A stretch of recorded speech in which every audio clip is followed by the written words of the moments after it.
ನಮಸ್ಕಾರ ಸ್ನೇಹಿತರೆ. ಕೇವಲ 6 ತಿಂಗಳು 8 ಲಕ್ಷ ರೂಪಾಯಿ ಹೂಡಿಕೆ, ಕೈಗೆ ಬಂದ ಲಾಭ ಭರ್ತಿ 13 ಲಕ್ಷ ರೂಪಾಯಿ. ಇದು ಯಾವುದೇ ಬ್ಯಾಂಕ್, ಮ್ಯೂಚುವಲ್ ಫಂಡ್ ಅಥವಾ ಶೇರ್ ಮಾರ್ಕೆಟ್ ಕೊಟ್ಟ ರಿಟರ್ನ್ಸ್ ಅಲ್ಲ. ಇದು ನಮ್ಮದೇ ದೇಶದ ಒಬ್ಬ ರೈತರು ಮಾಡಿರೋ ಸಾಧನೆ. ಪ್ರವಾಹದಿಂದ ತತ್ತರಿಸಿ ಹೋಗಿ ಬಿಹಾರದ ಶಾಪ ಅಂತಲೇ ಕರಿತಾ ಇದ್ದ ಕೋಸಿ ನದಿ ತೀರದಲ್ಲಿ ಆಗ್ತಾ ಇರುವ ಅಚ್ಚರಿಯ ಬೆಳವಣಿಗೆ. ಇಲ್ಲಿನ ರೈತರು ಈಗ ಮೆಕ್ಕೆಜೋಳವನ್ನ ಬರೀ ಆಹಾರಕ್ಕಾಗಿ ಬೆಳೀತಾ ಇಲ್ಲ, ಬದಲಾಗಿ ಪೀಲಾ ಸೋನಾ, ಹಳದಿ ಚಿನ್ನ ಅಂತ ಕರೀತಾ ಇದ್ದಾರೆ. ಇದಕ್ಕೆ ಕಾರಣ ಎಥೆನಾಲ್. ಇತ್ತೀಚೆಗೆ ಎಥೆನಾಲ್ ಬಗ್ಗೆ ಸಿಕ್ಕಾಪಟ್ಟೆ ಚರ್ಚೆ ಆಗ್ತಾ ಇದೆ.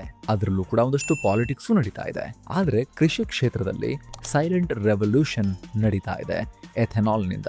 ಇದು ಒಂದು ಎಕ್ಸಾಂಪಲ್ ಅಷ್ಟೇ. ಬರೀ ಬಿಹಾರ ಮಾತ್ರ ಅಲ್ಲ, ದೇಶದ ಬೇರೆ ಬೇರೆ ಭಾಗದಲ್ಲೂ ಕೂಡ ಎಥೆನಾಲ್ ಅನ್ನದಾತರಿಗೆ ಹೊಸ ಆಶಾ ಕಿರಣವಾಗ್ತಾ ಇದೆ. ರೈತರಿಗೆ ಒಳ್ಳೆ ಆದಾಯವನ್ನ ತಂದುಕೊಡ್ತಾ ಇದೆ. ರೈತರು ಅನ್ನದಾತ, ಜೋಳದಾತ, ರಾಗಿದಾತ, ಹೊಟ್ಟೆಗೆ ಆಹಾರ ಕೊಡೋರು ಅಂತ ಕರೆಸ್ಕೊಳ್ತಾ ಇದ್ದ ರೈತರು ಈಗ ಎನರ್ಜಿ ಕೊಡೋರು ಕೂಡ ಆಗ್ತಾ ಇದ್ದಾರೆ. ರೈತರಿಗೆ ಸಾವಿರಾರು ಕೋಟಿ ರೂಪಾಯಿ ಇನ್ಕಮ್ ಬರ್ತಾ ಇದೆ. ರೈತರ ಆದಾಯ ಹೆಚ್ಚಿಸುವ ನಿಟ್ಟಿನಲ್ಲಿ ಎಥೆನಾಲ್ ಸದ್ದಿಲ್ಲದೆ ದೊಡ್ಡ ಕೆಲಸ ಮಾಡ್ತಾ ಇದೆ. ಹಾಗಿದ್ರೆ ಎಥೆನಾಲ್ ಕೃಷಿ ಕ್ಷೇತ್ರದಲ್ಲಿ ಹೇಗೆ ಬದಲಾವಣೆ ತರ್ತಾ ಇದೆ? ಬಿಹಾರದ ಈ ಹಳ್ಳಿ ಎಥೆನಾಲ್ ರೆವಲ್ಯೂಷನ್ ನಿಂದ ಹೇಗೆ ಲಾಭ ಮಾಡ್ಕೊಳ್ತಾ ಇದೆ? ಇದು ಇಡೀ ದೇಶದಲ್ಲಿ ಕಬ್ಬು, ಭತ್ತ, ಜೋಳ ಹಾಗೂ ಇತರ ಎಥೆನಾಲ್ ಬೆಳೆಗಳನ್ನ ಬೆಳೆಯೋ ರೈತರಿಗೆ ಹೇಗೆ ಹೆಲ್ಪ್ ಮಾಡಬಹುದು? ದುಬೈ ಶೇಖುಗಳ ಜೇಬಿಗೆ ಸೇರ್ತಾ ಇದ್ದ ಡಾಲರ್ಸ್ ರೂಪಾಯಿ ಲೆಕ್ಕದಲ್ಲಿ ನಮ್ಮ ರೈತರ ಜೇಬನ್ನ ಹೇಗೆ ತುಂಬಬಹುದು? ಎಲ್ಲವನ್ನ ಡೀಟೇಲ್ ಆಗಿ ಎಕ್ಸ್ಪ್ಲೇನ್ ಮಾಡ್ತಾ ಹೋಗ್ತೀವಿ. ಕಡೆ ತನಕ ಮಿಸ್ ಮಾಡದೆ ನೋಡಿ. ಸ್ನೇಹಿತರೆ, ಬಿಹಾರದ ಕೋಸಿ ಮತ್ತು ಸೀಮಾಂಚಲ್ ಪ್ರದೇಶಗಳಲ್ಲಿ ಅದ್ಭುತ ನಡೀತಾ ಇದೆ. ಇಲ್ಲಿನ ರೈತರು ಈ ಹಿಂದೆ ಕೂಡ ಮೆಕ್ಕೆಜೋಳ ಬೆಳೀತಾ ಇದ್ರು, ಆದ್ರೆ ಅದರ ಪ್ರಮಾಣ ಬಹಳ ಚಿಕ್ಕದಾಗಿತ್ತು. ಲಾಭ ಕೂಡ ಅಷ್ಟಕ್ಕಷ್ಟೇ ಇತ್ತು. ಆದ್ರೆ ದೇಶದಲ್ಲಿ ಎಥೆನಾಲ್ ಬ್ಲೆಂಡಿಂಗ್ಗೆ ವೇಗ ಸಿಕ್ಕ ನಂತರ ಈ ಪ್ರದೇಶದ ರೈತರ ಅದೃಷ್ಟ ಕುಲಾಯಿಸಿದೆ. ಸುಪೌಲ್ ಜಿಲ್ಲೆಯ ಕುಡ್ಯಾಪಟ್ಟಿ ಅನ್ನೋ ಗ್ರಾಮದ ರೈತ 52 ವರ್ಷದ ರಾಮನ್ ಕುಮಾರ್ ರಾಹಿ ತಮ್ಮ 20 ಎಕರೆ ಜಮೀನಲ್ಲಿ ಮೆಕ್ಕೆಜೋಳ ಬೆಳೆದಿದ್ರು. ಅವ್ರು ಹೇಳೋ ಪ್ರಕಾರ ಇದಕ್ಕೆ 8 ಲಕ್ಷ ರೂಪಾಯಿ ಖರ್ಚು ಮಾಡಿದ್ರು. ಆದರೆ 6 ತಿಂಗಳಲ್ಲಿ ಇದರಿಂದ ಸುಮಾರು 13 ಲಕ್ಷ ರೂಪಾಯಿ ಇನ್ಕಮ್ ಗಳಿಸಿದ್ದಾರೆ. ಅಂದ್ರೆ ಅರ್ಧ ವರ್ಷದಲ್ಲೇ ಇವರ ಹೂಡಿಕೆ ಆಲ್ಮೋಸ್ಟ್ ಡಬಲ್ ಆಗಿದೆ. ಅದೇ ರೀತಿ ಪೂರ್ಣಿಯಾದ 61 ವರ್ಷದ ರೈತ ಅರವಿಂದ್ ಸಿಂಗ್ ಹೇಳೋ ಪ್ರಕಾರ 2010ರಲ್ಲಿ 1 ಕ್ವಿಂಟಾಲ್ ಮೆಕ್ಕೆಜೋಳದ ಬೆಲೆ ಕೇವಲ 800 ರೂಪಾಯಿ ಇತ್ತು. ಆದರೆ ಇವತ್ತು ಅದೇ ಮೆಕ್ಕೆಜೋಳದ ಬೆಲೆ 1800ರಿಂದ 1900 ರೂಪಾಯಿ ಆಸುಪಾಸಲ್ಲಿದೆ. ಅರವಿಂದ್ ಸಿಂಗ್ ತಮ್ಮ 8 ಎಕರೆ ಜಮೀನಲ್ಲಿ ಪ್ರತಿ ಎಕರೆಗೆ 40,000 ರೂಪಾಯಿ ಲಾಭ ಗಳಿಸಿದ್ದಾರೆ. ಇದು ಚಿಕ್ಕ ಅಮೌಂಟ್ ಅಂತ ಅನಿಸಬಹುದು ನಿಮಗೆ, ಆದ್ರೆ ಬಿಹಾರದಲ್ಲಿ ಇದು ದೊಡ್ಡ ಅಮೌಂಟ್. ಯಾಕಂದ್ರೆ ಆ ರಾಜ್ಯದ ಪರ್ ಕ್ಯಾಪಿಟ ಇನ್ಕಮ್ ಇರೋದೇ ಸುಮಾರು 84,000 ರೂಪಾಯಿ ಇಡೀ ವರ್ಷಕ್ಕೆ. ಈ ಭಾಗದಲ್ಲಿ ಸೈಕಲ್ನಲ್ಲಿ ಹೋಗ್ತಿದ್ದವರೆಲ್ಲ ಬೈಕ್ನಲ್ಲಿ ಹೋಗ್ತಾ ಇದ್ದಾರೆ. ಇದಕ್ಕೆಲ್ಲ ಕಾರಣ ಬಿಹಾರ ಸರ್ಕಾರ 2021ರಲ್ಲಿ ಎಥೆನಾಲ್ ಪ್ರೊಡಕ್ಷನ್ ಪಾಲಿಸಿಯನ್ನ ದೇಶದಲ್ಲೇ ಮೊದಲ ಬಾರಿಗೆ ಜಾರಿ ತಗೊಂಡ್ಬಂತು. ಅಂದ್ರೆ ಭಾರತ ಸರ್ಕಾರದ ಎಥೆನಾಲ್ ಬ್ಲೆಂಡಿಂಗ್ ಪಾಲಿಸಿಯಿಂದ ನಮ್ಮ ರೈತರು ಅನುಕೂಲ ಪಡೀಲಿ ಅಂತ ಹೇಳಿ ಬಿಹಾರದಲ್ಲಿ ನಿತೀಶ್ ಕುಮಾರ್ ಮುಖ್ಯಮಂತ್ರಿ ಆಗಿದ್ದಾಗಲೇ ಎಥೆನಾಲ್ ಪ್ರೊಡಕ್ಷನ್ ಪಾಲಿಸಿಯನ್ನ ಜಾರಿ ತಗೊಂಬಂದ್ರು. ಅದರ ಅಡಿಯಲ್ಲಿ ಯಾರಾದರೂ ಹೊಸದಾಗಿ ಎಥೆನಾಲ್ ಫ್ಯಾಕ್ಟರಿ ಹಾಕಿದ್ರೆ ಅವರಿಗೆ ಪ್ಲಾಂಟ್ ಮತ್ತು ಮಷಿನರಿ ವೆಚ್ಚದ ಮೇಲೆ 15%, ಅಂದ್ರೆ ಗರಿಷ್ಠ 5 ಕೋಟಿ ರೂಪಾಯಿವರೆಗೂ ಕೂಡ ನೇರ ಸಬ್ಸಿಡಿ ಕೊಡೋದಾಗಿ ಡಿಕ್ಲೇರ್ ಮಾಡಿದ್ರು. ಸ್ಟ್ಯಾಂಪ್ ಡ್ಯೂಟಿ, ಲ್ಯಾಂಡ್ ಕನ್ವರ್ಷನ್ ಶುಲ್ಕ 100% ವಿನಾಯಿತಿ ಕೊಟ್ಟರು. ಎಲ್ಲಕ್ಕಿಂತ ಮುಖ್ಯವಾಗಿ ಕೇವಲ ಕಬ್ಬಿನಿಂದ ಮಾತ್ರ ಅಲ್ಲ, ಮೆಕ್ಕೆಜೋಳ, ಒಡವ ಅಂದ್ರೆ ನುಚ್ಚಕ್ಕೆ ಮತ್ತು ಹಾಳಾದ ಧಾನ್ಯಗಳಿಂದಲೂ ಎಥೆನಾಲ್ ಉತ್ಪಾದನೆ ಮಾಡೋಕೆ ಇವತ್ತು ಬಿಹಾರದಲ್ಲಿ 22 ಆಪರೇಷನಲ್ ಎಥೆನಾಲ್ ಪ್ಲಾಂಟ್ಸ್ ಇವೆ. ಅದರಲ್ಲಿ 14 ಧಾನ್ಯ ಆಧಾರಿತ ಹಾಗೆ 8 ಕಬ್ಬು ಆಧಾರಿತ ಪ್ಲಾಂಟ್ಸ್ ಇವೆ. ಇದರಲ್ಲಿ ಧಾನ್ಯ ಆಧಾರಿತ ಫ್ಯಾಕ್ಟರಿಗಳಿಗೆ ಬೇಕಾಗಿರೋ ಕಚ್ಚಾ ವಸ್ತು 60% ಮೆಕ್ಕೆಜೋಳ, ಇನ್ನುಳಿದ 40% ನುಚ್ಚಕ್ಕಿಯಿಂದ ಬರ್ತಾ ಇದೆ. ಹೀಗಾಗಿನೇ 2018ರಲ್ಲಿ ಕೇವಲ 3 ಮಿಲಿಯನ್ ಟನ್ ಮೆಕ್ಕೆಜೋಳ ಬೆಳೀತಾ ಇದ್ದ ಬಿಹಾರ ಈಗ 5.47 ಮಿಲಿಯನ್ ಟನ್, ಅಂದ್ರೆ 54 ಲಕ್ಷ ಟನ್ ಉತ್ಪಾದನೆ ಮಾಡ್ತಾ ಇದೆ.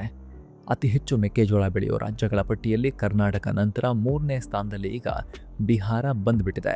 ಸ್ನೇಹಿತರೆ, ಇಲ್ಲಿ ರೈತರಿಗೆ ತಮ್ಮ ಬೆಳೆಗಳಿಂದ ಇನ್ಕಮನ್ನು ಕಂಡುಕೊಳ್ಳೋಕೆ ಹೊಸ ಒಂದು ದಾರಿ ಎಥೆನಾಲ್. ಯಾಕೆ ಅಂದರೆ ಎಥೆನಾಲ್ನ ಬರೀ ಜೋಳ ಅಲ್ಲ, ಅಕ್ಕಿ ಅಲ್ಲ, ಬೇರೆ ಬೇರೆ ಬೆಳೆಗಳಿಂದಲೂ ಕೂಡ ಎಥೆನಾಲ್ ಉತ್ಪಾದನೆ ಮಾಡೋಕ್ಕಾಗತ್ತೆ. ಇದಕ್ಕೆ ಮುಖ್ಯವಾಗಿ ಬೇಕಾಗಿರೋದು ಸ್ಟಾರ್ಚ್ ಅಥವಾ ಪಿಷ್ಟದ ಅಂಶ. ನಮ್ಮ ದಿನನಿತ್ಯದ ಆಹಾರ ಧಾನ್ಯಗಳಲ್ಲೂ ಇದು ತುಂಬಾ ಇದೆ. ಹೀಗಾಗಿ ಅನೇಕ ಬೆಳೆಗಳಿಂದ ಎಥನಾಲ್ನ ಉತ್ಪಾದನೆ ಮಾಡಬಹುದು. ಅದರಲ್ಲಿ ಫಸ್ಟ್ ಬರೋದೇ ಮೆಕ್ಕೆಜೋಳ. ಇದು ಎಥನಾಲ್ ಉತ್ಪಾದನೆಗೆ ಪಕ್ಕಾ ಮ್ಯಾಚ್ ಆಗೋ ಬೆಳೆ.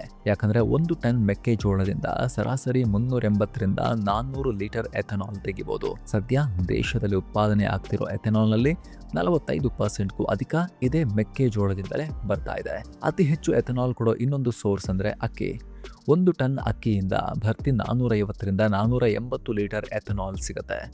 ಸಾಮಾನ್ಯವಾಗಿ FCI ಗೋದಾಮಿನಲ್ಲಿ, ಫುಡ್ ಕಾರ್ಪೊರೇಷನ್ ಆಫ್ ಇಂಡಿಯಾ ಗೋದಾಮಿನಲ್ಲಿ ಹಾಳಾಗೋ ಸ್ಥಿತಿಯಲ್ಲಿರೋ ಅಕ್ಕಿ ಮತ್ತು ಮಾರ್ಕೆಟ್ನಲ್ಲಿ ಡಿಮಾಂಡ್ ಇಲ್ಲದ ನುಚ್ಚಕ್ಕಿಯನ್ನ ಎಥನಾಲ್ ಎಕ್ಸ್ಟ್ರಾಕ್ಷನ್ಗೆ ಯೂಸ್ ಮಾಡಲಾಗುತ್ತೆ. ನಿಮಗೆ ಆಶ್ಚರ್ಯ ಆಗ್ಬೋದು, ದೇಶದಲ್ಲಿ ಸುಮಾರು 22% ಎಥನಾಲ್ ಪ್ರೊಡಕ್ಷನ್ಗೆ ಇಂಥ ಅಕ್ಕಿಯನ್ನೇ ಯೂಸ್ ಮಾಡ್ತಿದ್ದಾರೆ. ಇದರೊಂದಿಗೆ ಹಾಳಾದ ಗೋಧಿ ಮತ್ತು ಸಜ್ಜೆಯಿಂದಲೂ ಕೂಡ ಎಥನಾಲ್ ತೆಗಿಬಹುದು. ಇನ್ನು ಮರಗೆಣಸು ಅಂದ್ರೆ ಕಸಾವಾ, ಇದರಿಂದಲೂ ಕೂಡ ಸಕ್ಕರೆ ಮತ್ತು ಸ್ಟಾರ್ಚ್ ಕಂಟೆಂಟ್ ಜಾಸ್ತಿ ಇರೋದ್ರಿಂದ ಎಥನಾಲ್ ಎಕ್ಸ್ಟ್ರಾಕ್ಷನ್ ಮಾಡಬಹುದು. 1 ಟನ್ ಮರಗೆಣಸಿನಿಂದ ಸುಮಾರು 150 ರಿಂದ 180 ಲೀಟರ್ ಎಥನಾಲ್ ಸಿಗುತ್ತೆ. ಹಾಗೆ ಶುಗರ್ ಕೇನ್ ಜ್ಯೂಸ್ ಅಥವಾ ಮೊಲಾಸಸ್ನಿಂದ ದೇಶದಲ್ಲಿ 27% ಎಥನಾಲ್ ಉತ್ಪಾದನೆ ಆಗ್ತಾ ಇದೆ. ಆದ್ರೆ ಈ ಮೊಲಾಸಸ್ನಿಂದ ಎಥನಾಲ್ ಈಲ್ಡ್ ಕಮ್ಮಿ. ಸಾಮಾನ್ಯವಾಗಿ 1 ಟನ್ ಕಬ್ಬಿನ ರಸದಿಂದ ಕೇವಲ 70 ರಿಂದ 75 ಲೀಟರ್ ಎಥನಾಲ್ ಸಿಗುತ್ತೆ.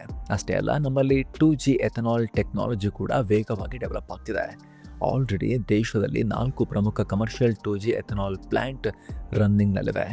4 ಸಣ್ಣ ಡೆಮಾನ್ಸ್ಟ್ರೇಷನ್ ಪ್ಲಾಂಟ್ಸ್ ಕೂಡ ರೆಡಿಯಾಗಿವೆ.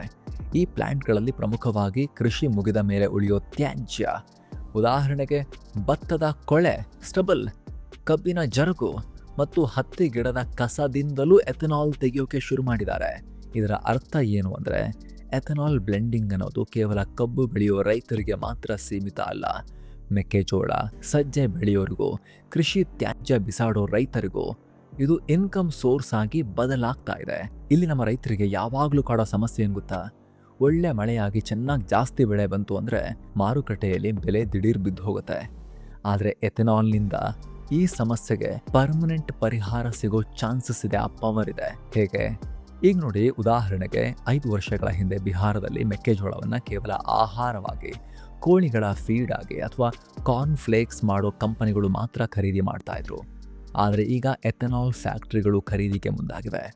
ಈ ಫ್ಯಾಕ್ಟ್ರಿಗಳು ವರ್ಷದ 365 ದಿನವೂ ಕೆಲಸ ಮಾಡ್ತವೆ. ಯಾಕಂದ್ರೆ ಭಾರತದಲ್ಲಿ ಪೆಟ್ರೋಲಿಯಂ ಉತ್ಪನ್ನಗಳು ಇಲ್ಲ, ನಾವು ಇಂಪೋರ್ಟ್ ಮಾಡ್ಕೋಬೇಕಲ್ವಾ.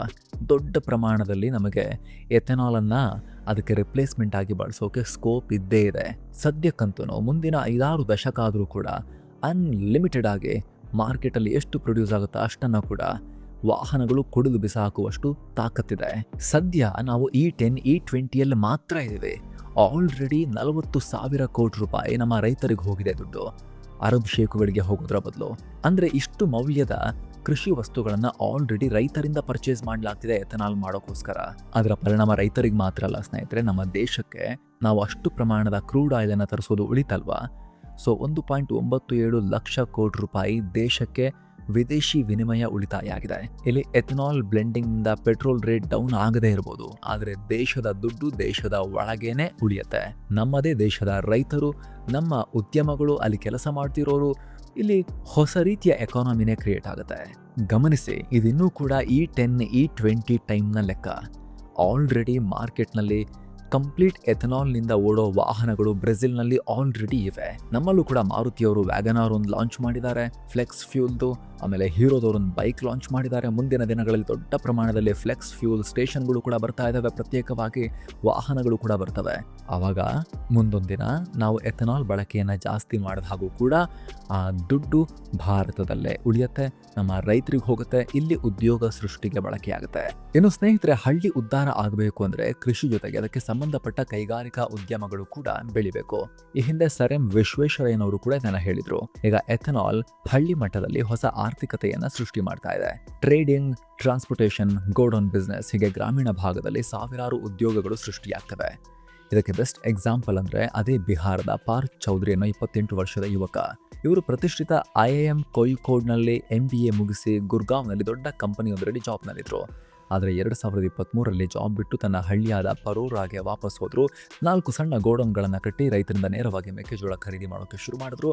ಮೊದಲ ವರ್ಷ 300 ಟನ್ ಖರೀದಿ ಮಾಡಿದ ಪಾರ್ಥ ಕಳೆದ ವರ್ಷ ಭರ್ತಿ 1200 ಟನ್ಗೆ ತಮ್ಮ ಖರೀದಿಯನ್ನು ಏರಿಸಿದ್ದಾರೆ. ಬಿಸ್ನೆಸ್ನಲ್ಲಿ 15% ನೆಟ್ ಪ್ರಾಫಿಟ್ನ ಕೂಡ ಮಾಡ್ಕೊಂಡಿದ್ದಾರೆ.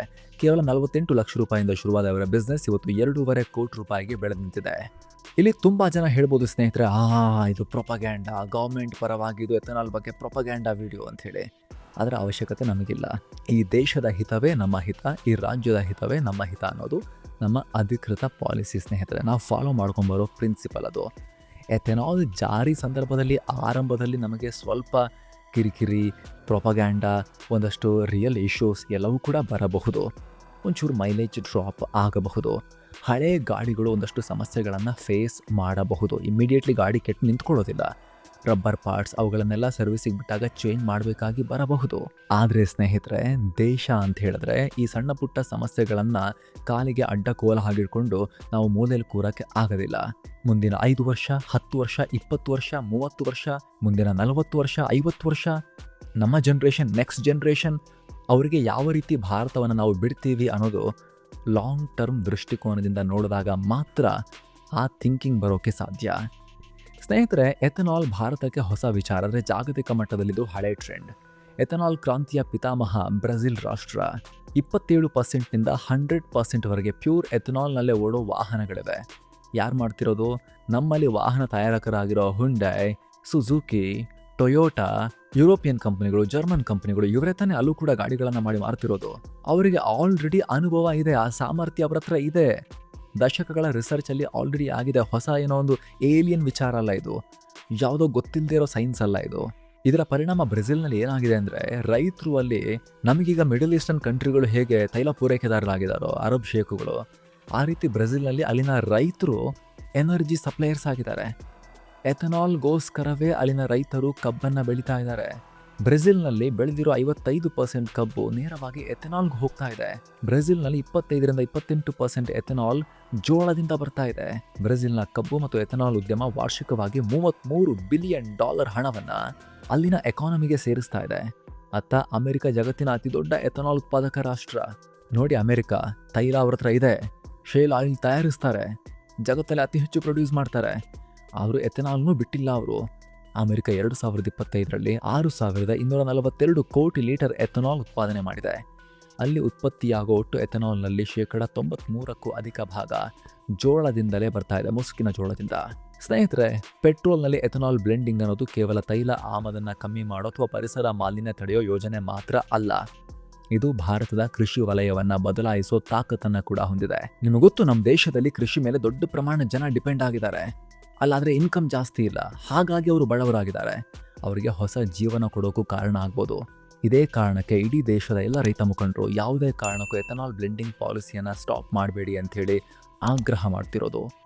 ಕರ್ನಾಟಕದ ರೈತ ಮುಖಂಡರಾಗಿರೋ ಕುರುಬೂರು ಶಾಂತಕುಮಾರ್ ಅವರು ಕೂಡ PM ಮೋದಿಗೆ ಪತ್ರವನ್ನು ಬರೆದಿದ್ದಾರೆ. ಯಾವ ಕಾರಣಕ್ಕೂ ನಿಲ್ಲಿಸಬೇಡಿ, ಇದು ರೈತರಿಗೆ ತುಂಬ ಮುಖ್ಯ ಅಂಥೇಳಿ. ಯಾಕಂದರೆ ಈ ದೇಶದ ರೈತರು ನಮಗೆ ಹೊಟ್ಟೆಗೆ ತಿನ್ನೋ ಆಹಾರವನ್ನು ಮಾಡೋದು ಮಾತ್ರ ಅಲ್ಲದೆ, ನಮ್ಮ ವಾಹನಗಳಿಗೆ ಬೇಕಾಗೋ ಇಂಧನವನ್ನು ಕೂಡ ಮಾಡೋ ಎನರ್ಜಿ ಸಪ್ಲೈಯರ್ಸ್ ಕೂಡ. ಆದರೆ ಅವರ ಜೀವನವೇ ಬದಲಾಗೋ ಚಾನ್ಸಸ್ ಇರುತ್ತೆ. ಈ ಬಗ್ಗೆ ನಿಮ್ಮ ಒಪಿನಿಯನ್ ಏನು? ಮಿಸ್ ಇಲ್ಲದೆ ಕಾಮೆಂಟ್ ಮಾಡಿ ತಿಳಿಸಿ. ಥ್ಯಾಂಕ್ ಯು ಸೋ ಮಚ್ ಸ್ನೇಹಿತರೆ. ಮತ್ತೆ ಭೇಟಿ ಆಗ್ತಿರೋಣ. ನಮಸ್ಕಾರ.